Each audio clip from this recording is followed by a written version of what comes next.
Buenas noches chicos, espero que se encuentren bien.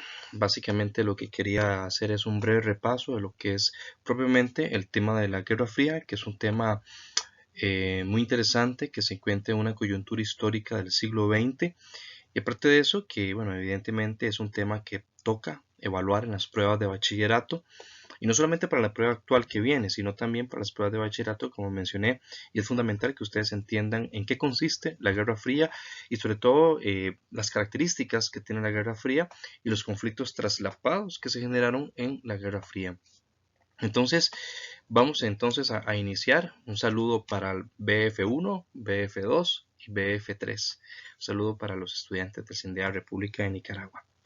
Bien, vamos a iniciar propiamente. Ahí tenemos lo que es un poco acá, lo que es la Guerra Fría. Vamos a analizar dentro de lo que es esta temática, lo que es la Guerra Fría, sus orígenes, cuáles serían básicamente sus rasgos también, la política de bloques, los inicios de la rivalidad, los conflictos de Asia, Corea e Indochina, porque recordemos que a pesar de que fue una guerra fría, se extendió en todo el mundo, en todo el globo terráqueo. Además, la coexistencia pacífica y la carrera espacial, la carrera militar también, el rebrote de tensión, que recuerden que por ahí está inmerso lo que es la crisis de los misiles, que lo vimos en una de las guías que estuvimos realizando, y el final de la guerra clásica. Iniciamos con la Guerra Fría. Es muy importante que para poder analizar el tema de la Guerra Fría, que ustedes evidentemente se fijen en esto, ¿verdad? Esta cronología que es fundamental. Recuerden que la Guerra Fría básicamente lo vamos a definir como el conflicto ideológico que enfrentó a dos superpotencias de después que finalizó la Segunda Guerra Mundial. Recordemos que la Segunda Guerra Mundial finaliza en 1945. Ya a partir del 45 en adelante inicia la Guerra Fría, ese conflicto ideológico que enfrenta a los Estados Unidos por un lado y al otro lado a la Unión Soviética. Dos superpotencias en aquel momento, ya en la segunda mitad del siglo XX, dos superpotencias que buscaban el dominio global. Obviamente, cada potencia, tanto los Estados Unidos como la Unión Soviética, tenían sus ideologías. En el caso probablemente norteamericano, poseía la ideología capitalista. En el caso de la Unión Soviética, era el socialismo lo que estaba pregonando alrededor del mundo. Bueno, básicamente aquí están las dos tendencias, capitalista y comunista, que es evidentemente fundamental. También se da la carrera armamento nuclear también, que eso más adelante lo vamos a desarrollar. ¿Qué tenemos de los rasgos generales? Bueno, básicamente tenemos algunos rasgos generales propios de la Guerra Fría. Por ejemplo, tenemos que se evitó enfrentamiento bélico directo. Eso sí es importante aclarar este aspecto que está aquí, bélico directo. Nunca se enfrentó Estados Unidos y la Unión Soviética como tal.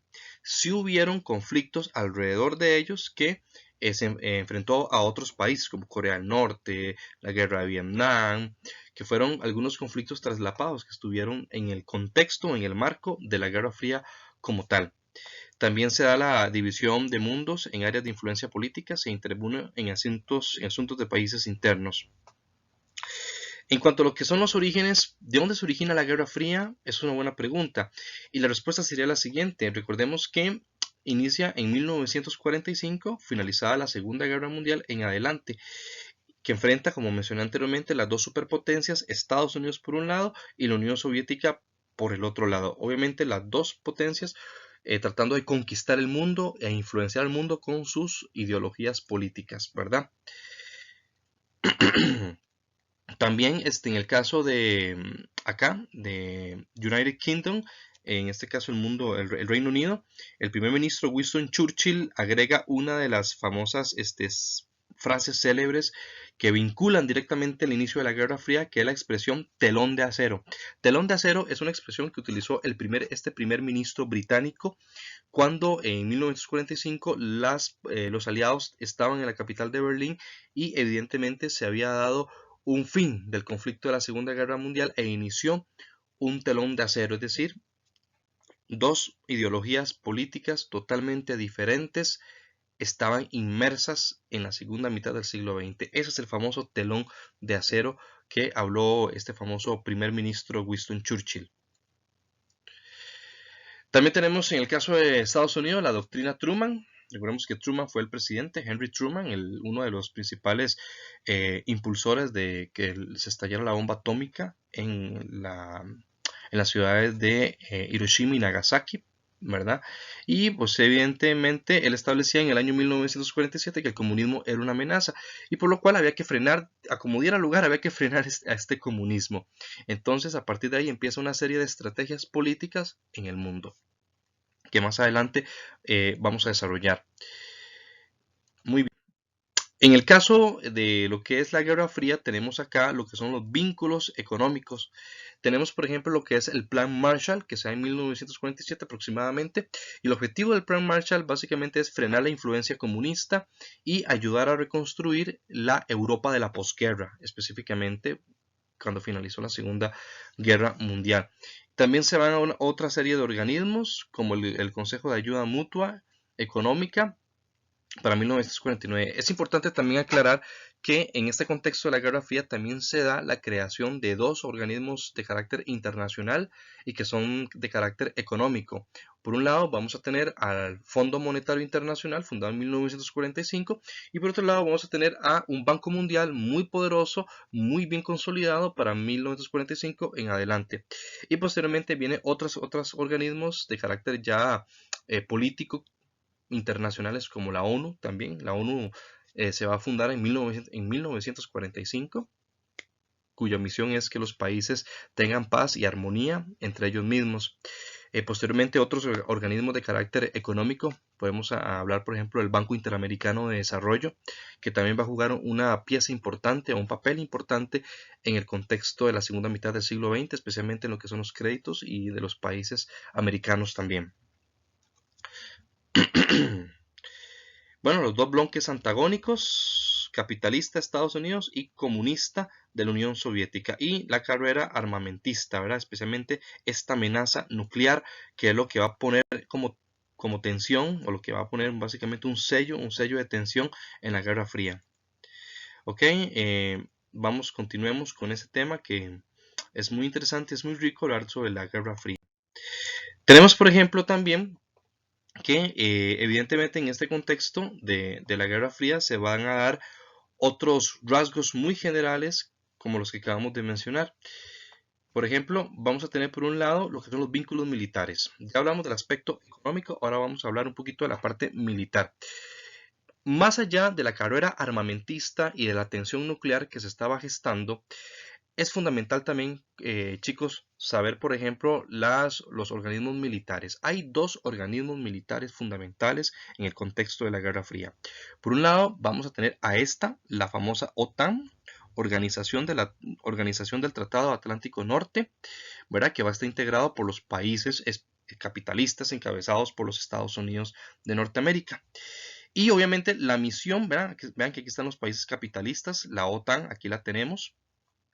Vean que básicamente la misión de la OTAN es que los países del bloque capitalista que va a estar encabezado por los Estados Unidos se protejan. Ellos son los que se van a proteger contra cualquier ataque de cualquier país que sea de corte socialista o que tenga influencia soviética. Ellos se van a proteger, van a ser una especie de países acorazados, por decirlo así.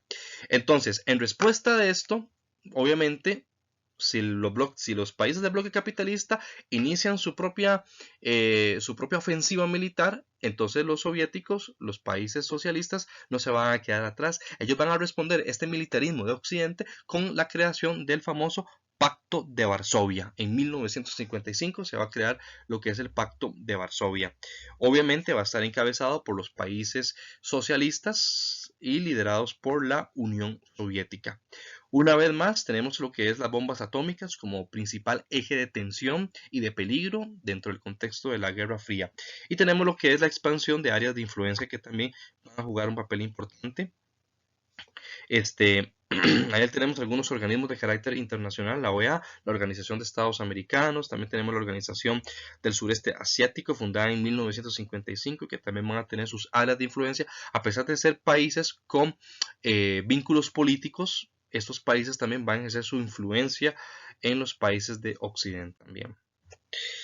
Tenemos entonces los primeros conflictos en el marco de la Guerra Fría. Tenemos, por ejemplo, en el Medio Oriente tenemos Irán, Los rusos se negaron a abandonar el país después de la Segunda Guerra Mundial, lo que causó un conflicto diplomático por el control de los pozos petroleros, los famosos pozos petroleros por los cuales los Estados Unidos de América ha invertido miles y miles de millones de dólares en campañas militares en el Medio Oriente para básicamente regular esos pozos petroleros.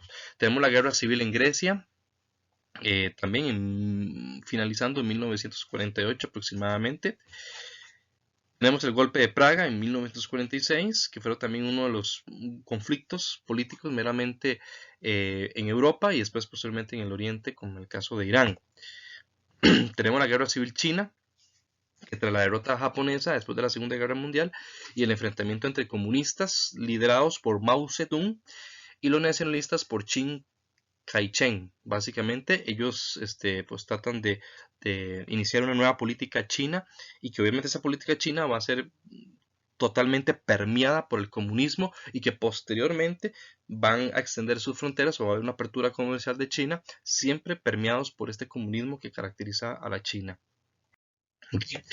Tenemos un eje importante, una coyuntura histórica en lo que es la Guerra Fría, que es la famosa cuando Alemania literalmente la dividen en dos.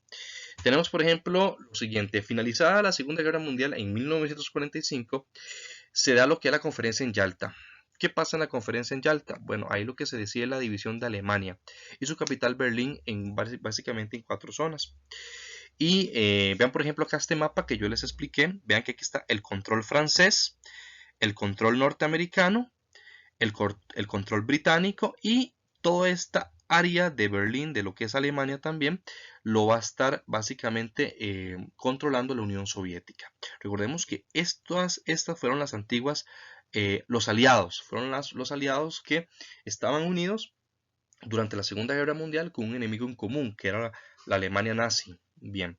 Después tenemos que básicamente en el año 1948 los aliados unifican sus territorios en lo que se conocería como la República Federal Alemana. Eso sí es importante tomarlo en cuenta, porque con este bloqueo que se da en Berlín del 1948 a 1949, se da la creación de un puente aéreo, como menciona acá. La victoria moral del bloque capitalista. En 900 aviones transportan cerca de 4.000 toneladas que suministran al día. Esto era básicamente por el bloqueo que se estableció en la Alemania. Posteriormente vamos a tener la creación por parte de los soviéticos de la República Democrática Alemana. Vean que estamos hablando de dos: la República Federal Alemana y la República Democrática Alemania, que va a estar básicamente administrada por los soviéticos. ¿De acuerdo? Bien. Después tenemos las tensiones en Europa. Estas tensiones, es muy importante tomar en cuenta lo que es la guerra de Corea, que creo que es una pregunta del examen también. La guerra de Corea es importante ubicarla cronológicamente en lo que es la segunda mitad del siglo XX, 1950 a 1953. Recordemos que tras la liberación del país se divide en el paralelo 38. Esto es lo que yo les decía que era muy importante tomarlo en cuenta, porque este paralelo 38 va a ser muy diferente al conflicto de Vietnam. El conflicto de Vietnam se va a dividir en el paralelo 17, muy diferente al paralelo 38, que es propiamente de la guerra de Corea. Recordemos que la Corea del Norte se declara como la verdadera Corea con su capital en Pyongyang, ¿verdad? Y Corea del Sur, básicamente, con su capital en Seúl, se va a declarar como la verdadera Corea. Obviamente los Estados Unidos, ¿a cuál va a apoyar? Recordemos que Estados Unidos va a apoyar a Corea del Sur, mientras que la Unión Soviética va a apoyar a Corea del Norte, ¿verdad? Recuerden, la Unión Soviética va a apoyar a Corea del Norte, mientras que lo que es los Estados Unidos apoya a Corea del Sur. Eso es importante tomarlo en cuenta, ¿verdad? Y es lo que básicamente está explicado en esas positivas, ¿verdad? 1953, ante un posible uso de armamento nuclear, se firma el armisticio. Recordemos que esta definición de armisticio significa un cese del fuego. Se para el fuego y se firma un tratado de paz. ¿Okay? Esto provoca la entrada de China en el conflicto con la ayuda rusa, llegando hasta Seúl, capital de Corea del Sur. Es importante tomarlo en cuenta. En la contraofensiva de Corea del Sur, ayudada por los Estados Unidos, ¿verdad? Es el conflicto de Corea, que es también importante tomarlo en cuenta. Vamos más adelante a ver lo que es el conflicto de Vietnam, que el conflicto de Vietnam tiene una naturaleza muy parecida, pero básicamente fue de un enfoque político. Vietnam fue político, chicos, y Vietnam se corta propiamente en el paralelo 17. Recordemos, paralelo 17, Vietnam. Paralelo 38, conflicto de Corea del Norte y Corea del Sur. Esto les va a ayudar un poco en la memotécnica de bachillerato también. Tenemos otro conflicto que es el que les mencioné, el conflicto de la guerra de Vietnam, lo que se conocería como la Indochina. En este caso, tenemos que la guerra de Vietnam, en este caso Indochina, era una antigua colonia francesa ocupada por los japoneses en la Segunda Guerra Mundial. También tiene varias etapas lo que es la guerra de Vietnam. Yo en clase lo dosifiqué para que fuera mucho más sencillo, pero digamos, podemos detenernos un poquito a hablar de lo que es esto de la guerra de Vietnam, que tiene varias etapas, donde la etapa más importante va a ser la década de los 60, que es donde evidentemente más adelante dentro de la cultura popular está ya lo que es la cultura, el movimiento hippie, que entre otras cosas que daba su protestaba también por la guerra de Vietnam. Tenemos la etapa francesa, que Francia derrota al Viet Minh, movimiento comunista anticolonial del Ho Chi Minh. Se firma lo que es una especie de armisticio con un enfoque pacífico, que es en Ginebra. Básicamente en Ginebra se da la división del paralelo 38. Esto era, chicos, lo que yo estaba diciéndoles. Porque se divide básicamente en el paralelo 17 Vietnam. Y se va a dividir en lo que es Vietnam del Norte, que va a ser comunista, y adivinen por quién va a estar influenciado, por la Unión Soviética. Mientras que tenemos a lo que es Vietnam del Sur, con una dictadura que capitalista, ¿verdad? ¿Y por quién va a estar apoyado siempre el sur? Por los Estados Unidos, así de simple. Por los Estados Unidos va a estar siempre apoyado esta parte. Muy bien. Después tenemos lo que es la etapa americana, que es esta propiamente la que les acabo de mencionar, de 1960 a 1975, donde se dan una serie de movimientos de protesta en contra de la ocupación norteamericana en la península de Indochina, propiamente. Tenemos por acá, Estados Unidos ayuda militarmente, ya eso lo mencionamos, al sur, la guerra comunista, al Vietcong y del norte. Estados Unidos son derrotados en 1973 e inicia su retirada. Es importante que los Estados Unidos a veces no lo admiten, pero podemos decir que Vietnam fue como la primera derrota militar norteamericana, bueno, o una de las primeras derrotas militares que sufrió. No les gusta admitirlo, pero la verdad es que sí, la guerra de Vietnam fue muy diferente a la Segunda Guerra Mundial, donde sí habían blancos específicos. La guerra de Vietnam no, la guerra de Vietnam era guerrilla pura en bosques. No habían blancos definidos, o había muy pocos blancos definidos desde el punto de vista militar, ¿verdad? No políticamente, porque políticamente sabía que la Unión Soviética estaba apoyando a Vietnam del Norte. Entonces Estados Unidos tenía que hacer la contraofensiva, apoyar a Vietnam del Sur, ¿verdad? Eso es importante aclararlo. Bien, tenemos que en el año 1953 muere Stalin, el famoso dictador puño de hierro. Stalin iba a ser sucedido por Nikita Khrushchev. Y aquí inicia otra nueva etapa, que sería la coexistencia pacífica. Bueno, digamos pacífica entre comillas, ¿verdad?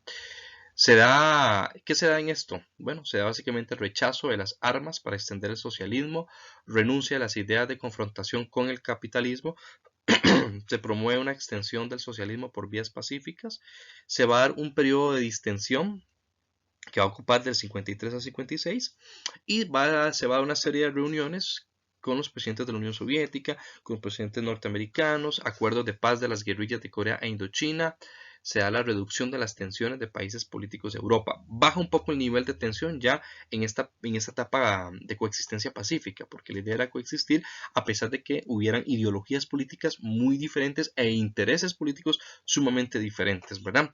Y en este caso tenemos, por ejemplo, que la Unión Soviética reprime duramente los sublevados en Berlín en el año 53, continúa con su política de proliferación nuclear y inicia la carrera espacial, que más adelante vamos a hablar. Ya hablamos un poco de la carrera armamentista, que la Unión Soviética va a generar una serie de armamentos de última tecnología, va a hacer pruebas atómicas inclusive de última tecnología, y Estados Unidos no se va a quedar atrás. También Estados Unidos va a generar su fuente tecnológica militar. Eso en la carrera armamentista de la Guerra Fría. Recuerden que todo esto está en el marco de la Guerra Fría. ¿De acuerdo? Ok, continuemos. Veamos un poquito sobre lo que es ahora la carrera, si no me equivoco, creo que la carrera espacial, sí. No solo la Tierra era objeto de control por ambas partes. Obviamente ya está claro y está definido que tanto los Estados Unidos por un lado y la Unión Soviética por un lado querían el dominio global. Eso está muy claro. Pero ellos querían incursionar en la parte tecnológica, especialmente irse hacia el espacio, ¿verdad? El espacio era una frontera que ellos querían conquistar, las dos potencias. Sin embargo, el primero en conquistar la parte carrera de armamentista, ¿no? Espacial, todo esto básicamente va a ser la Unión Soviética. La Unión Soviética básicamente es la que va a crear nuevas fuentes de energía, va a crear lo que es la inversión científica y tecnológica, comienza la era de las telecomunicaciones. Hay algo que también es fundamental, que es también la parte de el satélite Sputnik. El primer satélite espacial Sputnik fue un programa espacial que lanzaron la Unión Soviética en primer lugar. Posteriormente, dentro de los famosos astronautas estaba Yuri Gagarin, ¿verdad? Entonces, aquí a partir de este punto estamos viendo que la Unión Soviética, la Unión Soviética tiene entonces conquistado la primera parte de la carrera espacial, ¿verdad? Tenemos posteriormente que los Estados Unidos no se puede quedar atrás. Los Estados Unidos tienen que buscar la manera de poder ganar esa competencia que se tiene con la Unión Soviética, porque ya los soviéticos conquistaron el espacio, ya los soviéticos están lanzando el primer satélite espacial, el Sputnik. Esto evidentemente va a ser un vacío para los Estados Unidos, porque la Unión Soviética se les está yendo como arriba. Entonces necesitan los norteamericanos hacer una hazaña digna de recuerdo, una hazaña que logre superar con creces la hazaña de los soviéticos de lanzar el primer satélite espacial o el primer programa espacial llamado Sputnik. Fue así como en el año 1969, lo sabemos, se lanza aquí el primer satélite, el Apolo 11, directo a la Luna. La Luna era una frontera que había que conquistar a toda costa. Y una vez llegados a la Luna, nadie podría superar ir a la Luna. ¿Qué potencia iba a superar ir a la Luna? Bueno, y de hecho ninguno lo ha hecho hasta el día de hoy. Y no es que yo sea por Estados Unidos porque no lo soy. Pero digamos, en 1969, hasta el momento, en 2019, ninguna potencia ha ido a la Luna. China por ahí se dice que quiere lanzarse, no sé si habrá ido o no, pero hasta ahora han pasado más de 50, 60 años y ningún país ha logrado ir a la Luna. Digamos que es una hazaña meramente norteamericana, a pesar de todo lo que se circula en las redes sociales, en internet, de que no fueron a la Luna, que sí fueron a la Luna. Yo sí creo que fueron a la Luna, por una razón muy simple. Si los mismos soviéticos, que eran los primeros en incursionar al espacio, sí apoyaron y admitieron que los Estados Unidos sí había llegado a la Luna, era evidente que no había mentira. Si los soviéticos, que era el bloque antagónico, reconocieron que los norteamericanos sí llegaron a la Luna, es porque evidentemente sí llegaron a la Luna. Si no, créanme que hubieran sido los primeros en desmentir que los norteamericanos hubieran llegado a la Luna. Hubieran sido los primeros en decir, eso es mentira, eso es un montaje, eso es un set. Hubieran sido los primeros, pero no lo hicieron. Así que evidentemente sí llegaron a la Luna. Bueno, continuamos un poco con la parte del rebrote a la tensión. Esto aquí hay una serie de acontecimientos históricos que se dan en el marco de la Guerra Fría.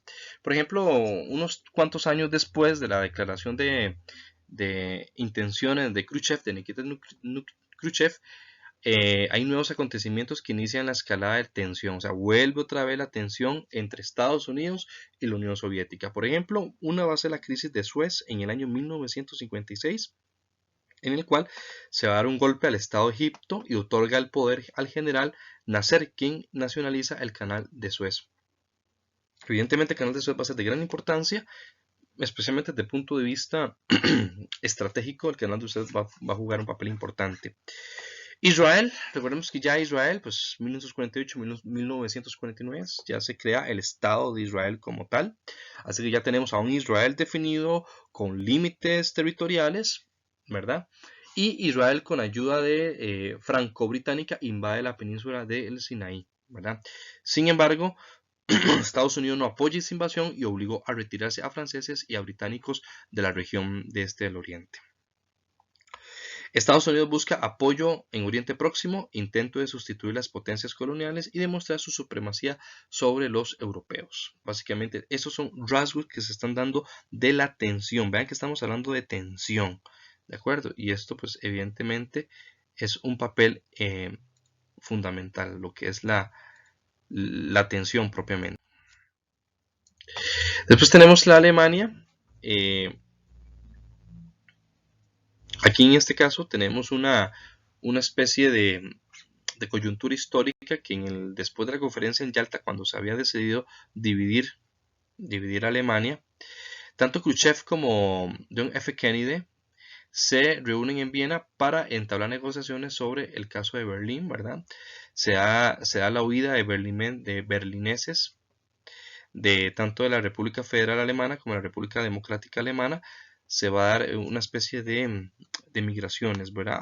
A pesar de que todavía nadie puede pasar el muro, ¿verdad? Es importante tomar en cuenta de que ese muro no puede atravesarlo nadie hasta 1989, si no me equivoco, que es cuando cae ese muro, y años más tarde, 2 años más tarde más o menos, 1991, que se disuelve la Unión Soviética.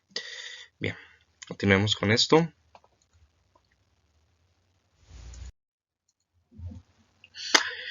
Ok, aquí entramos en una de los temas que es importante, que podemos aventurarnos a decir que es el punto de tensión más grande que hubo en la Guerra Fría, que estamos hablando de la crisis de los misiles en Cuba. Vamos a explicar un poquito cómo se sitúa la crisis de los misiles en Cuba, porque sí es importante tomarlo en cuenta, porque hay otros puntos de tensión que se generaron en el marco de la Guerra Fría, pero la crisis de los misiles yo siento que es uno muy interesante, que inclusive yo, chico, no sé si fue Alicia o creo que fue Melanie de la BF3 que mencionó un aspecto muy importante de la crisis de los misiles, y fue que, bueno, obviamente Estados Unidos pegó el brinco al cielo o le hizo mucho ruido esta situación, pero vamos a ver de qué se trata. Para el año 1959, con ayuda soviética en la Revolución Cubana, Fidel Castro cambia el régimen de filosofía de Batista. Bueno, aquí estamos hablando un poquito de la Revolución Cubana. Recordemos que en la Revolución Cubana, en 1959, pues Fidel Castro termina dándole un golpe de estado a Fulgencio Batista, antiguo gobernante de la isla cubana, y Fidel Castro pues tiene sus propias ideologías, tiene su propia filosofía, y dentro de su filosofía meramente castrista era evitar todo contacto capitalista con Estados Unidos. Cuba es para los cubanos. Obviamente va a formar parte de un comunismo que se va a pregonar por toda la isla de Cuba. Evidentemente, cuando Fidel Castro decomisa las tierras que Estados Unidos había comprado anteriormente, eh, inclusive Fidel Castro va a crear lo que es el Instituto Agrario de Tierras para 1958-1959 en adelante. eh, Esto le hace mucho ruido a los Estados Unidos, porque muchas de esas tierras los Estados Unidos las había comprado en Cuba. ¿Y qué es lo que hace, y qué es lo que hace Fidel Castro? Decomisar todas esas tierras que había comprado los Estados Unidos, las decomisa Fidel Castro. Evidentemente, esto hace mucha bulla en los Estados Unidos, rompe relaciones diplomáticas y decreta el famoso bloqueo comercial a la isla. En este caso, la CIA y exiliados cubanos intentan derrocar a Fidel Castro, pero evidentemente esto no tiene mucho fruto, ¿verdad? Especialmente otra que no tuvo fruto fue la famosa invasión a Bahía Cochinos, que tampoco tuvo mucho arraigo, porque por una serie ahí de situaciones que los cubanos querían querían derrocar a algunos cubanos a Fidel Castro. Obviamente Estados Unidos va a apoyar que ciertos cubanos quieran derrotar el régimen dictatorial de Fidel Castro. Pero obviamente no va a prevalecer. Para el año 1962, un avión americano detecta bases de misiles soviéticos en la isla. Aquí hay algo muy importante, porque después de esto, a consecuencia de esto, se viene esto. Estados Unidos impone un bloqueo militar a la isla, pero aquí tenemos que hacer un impasse. Aquí hay que hacer un impasse. Miren, jóvenes, recuerden que una de las preguntas de las guías que yo les mencioné era ¿qué opinaba usted sobre ese bloqueo que que Estados Unidos le impuso a la isla? Cuando años antes Estados Unidos, y creo que fue Diego de la BF2, mencionó, y fue muy importante, muy acertada la respuesta de Diego de la BF2, cuando mencionó que Estados Unidos había puesto bases militares en Turquía, el famoso base militar de Júpiter. Estados Unidos lo hizo. Posteriormente, la Unión Soviética aprovecha la situación de que se rompen relaciones diplomáticas con Cuba para decirle a Cuba, no se preocupe, yo le voy a dar todo lo que sea necesario. Inmediatamente entablamos relaciones más fuertes, más estrechas, pero eso sí, la condición para que la Unión Soviética apoyara a Cuba era que todos esos misiles, todas las ojivas, misiles, tenían que estar guardados en Cuba, como una especie de bodega, tenían que estar ahí. Esto evidentemente alarma a Estados Unidos, pero yo me pregunto, ¿por qué lo va a alarmar si anteriormente Estados Unidos había puesto bases militares en Turquía? Entonces, ¿qué? ¿Solo Estados Unidos tiene el derecho de poner bases militares? ¿Es así como juega el asunto en esta geopolítica? No, ¿verdad? Entonces, no es que estoy justificando el caso de la Unión Soviética, solo digo que es una ambivalencia. Es así, si Estados Unidos anteriormente había puesto bases militares en Turquía, que la Unión Soviética aproveche el que se haya roto la relación diplomática con Estados Unidos y Cuba, eso es otra cosa. Pero de que tenían sus derechos como menciona aquí en este gráfico, de instaurar sus misiles militares básicamente aquí en Cuba, que obviamente estamos hablando que los Estados Unidos tenían miedo por una futura invasión, está bien, estoy de acuerdo, pero Estados Unidos también estaba jugando un poco sucio. Ok. Es importante mencionar que la tensión fue el máximo punto de desencadenar casi una tercera guerra mundial. Casi siempre podemos hablar de una guerra ya nuclear porque tanto la Unión Soviética como los Estados Unidos poseen armamento nuclear, ¿verdad? Esto, jóvenes, es la famosa crisis de los misiles, ¿verdad? Muy bien. Al final Estados Unidos logra desmantelar las bases, Estados Unidos se compromete a no invadir, se crea el teléfono rojo y Cuba queda bajo la órbita soviética, ¿verdad? Siempre va a quedar bajo esa órbita socialista, más que todo porque tienen políticas que armonizan mucho con la parte socialista y comunista, ¿verdad? Recordemos que Cuba es de corte comunista, la Unión Soviética es comunista, socialista, obviamente que se van a llevar súper bien, ¿verdad? Esto es la Guerra Fría, chicos. Bien, continuemos. Tenemos ya la parte final de esto, que pues, evidentemente hay que tomarlo en cuenta que aquí hay un punto en el cual hay que destacar. Por ejemplo, la década de los años 70 produce un cambio de actitud entre las dos superpotencias, las famosas años 70. Hay varios motivos. Tenemos, por ejemplo, la crisis energética del año 1973, que agravó el agotamiento económico de la carrera armamentista, sobre todo en la Unión Soviética. Esto va a repercutir muchísimo en los soviéticos, especialmente en el aspecto económico, lo que no va a permitir que la Unión Soviética continúe ejerciendo ese poder en la otra mitad del mundo. Que es importante tomar también en cuenta que dicha crisis energética se va a extender hasta los años más adelante, que va a golpear a nivel latinoamericano, va a golpear también a nivel centroamericano, que también se va a producir también en Costa Rica una crisis energética que producto de esa crisis energética, los precios del petróleo aumentan, generando una crisis en los años 80, ¿verdad? Que para nadie es un secreto que los años 80 vivió una crisis económica y que, al menos en Costa Rica, si lo llevamos a nuestras latitudes, se va a crear lo que sería básicamente los PAES o los famosos PAES para poder salir adelante, ¿verdad? Tenemos los nuevos escenarios conflictivos, enemistad entre árabes, judíos, revolución islámica, Irán, guerra de Yom Kippur. Esta guerra de Yom Kippur es meramente israelita. Nuevas rivalidades entre países ricos, países pobres, subdesarrollados en Asia y Latinoamérica, ¿verdad? Muy bien.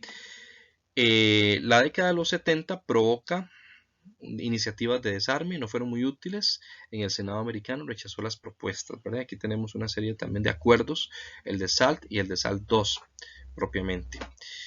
A comienzos de los 80 se recuerda las famosas crisis y hay un eje cronológico de la Guerra Fría. La Unión Soviética despliega bases militares también en el Oriente Medio. Eso es un punto también importante desde el punto de vista político, estratégico, militar. Poner bases en el Medio Oriente forma parte de la estrategia perfecta de la Unión Soviética. Bueno, chicos, así llegamos un poquito al final de esto. Espero que les haya servido un poco, es decir, serles un poco útil estas presentaciones. Hay que recordar también que en el marco de la Guerra Fría también tenemos que irnos muchas veces al área latinoamericana. Recordemos que aquí estamos viendo solo estamos analizando la parte de Europa y un poco del Oriente.